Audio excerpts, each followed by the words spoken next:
কিছু কিছু মানুষের কথাবার্তা শুনলে মনে হয় যে সে সত্যি মানুষ। তো একজন লিখেছেন যে দিদি নিজের ধর্মে থেকে প্রাণ ত্যাগ করা অনেক বেশি সম্মানের। কারণ কেন বলেছেন?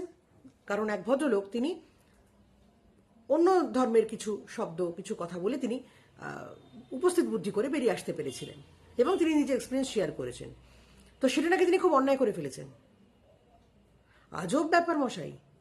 কোথায় একটা মানুষ উপস্থিত বুদ্ধি করে প্রাণ বাঁচাতে সক্ষম হয়েছেন, আপনার কি বলবো, মানে লজ্জা নেই আপনাদের? এটা সব থেকে বড় বিরক্তিকর ব্যাপার।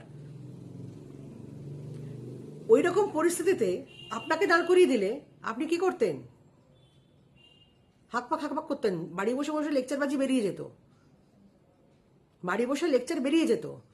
যিনি বেড়াতে গেছিলেন তিনি তার পরিবারকে নিয়ে বেরিয়েছিলেন। মানে আপনাকে যে কি বলে কি বলবো আমি তো বুঝে উঠতে পারছি না। মানে প্রাণত্যাগটা খুব ইম্পর্টেন্ট নাকি? লজ্জা নেই আপনাদের? মুখ খোলেন কেন? আপনাদের সমাজের তো মানে আবর্জনা। একটা মানুষও যদি বেঁচে ফিরতে পারে সেটা তো বিশাল বড় একটা ব্যাপার।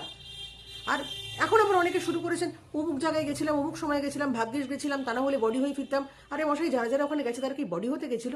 এইটুকু সেন্স নেই? পুরনো সেই কবেকার ছবি বার করেছে, সেগুলোকে মোবাইলে তুলে তুলে পোস্ট করছে।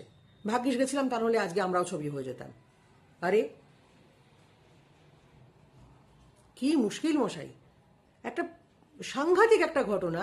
যারা তাদের পরিবারের লোকজনকে হারিয়েছে তাদের মানে সান্ত্বনা দেওয়ার কোনো ভাষাই নেই। একটা মানে অ্যাক্সিডেন্ট কিছু হলো, মানে এ তো মানে খুন হলো ইচ্ছে করে করে, তাতেও কোনো বোধ জাগে না আপনাদের। মানে আপনারা কারা? পিকুলিয়ার তো। ওই স্পটে যারা যারা ছিলেন তারা কি মানে কি ফেস করেছে সে বোধটাও আপনাদের নেই। আমি বা নাকি নিজের ধর্ম থেকে প্রাণ দেওয়া উচিত ছিল, অন্য ধর্মের কথা কেন বললো? আরে এগুলোকে উপস্থিত বুদ্ধি বলে। সে মানুষটার থেকে মানুষজন শিখবে কিছু। তার কপাল ভালো, তিনি বলেছিলেন, বেরিয়ে আসতে পেরেছেন। তা না হলে আর একটা পরিবার যেত।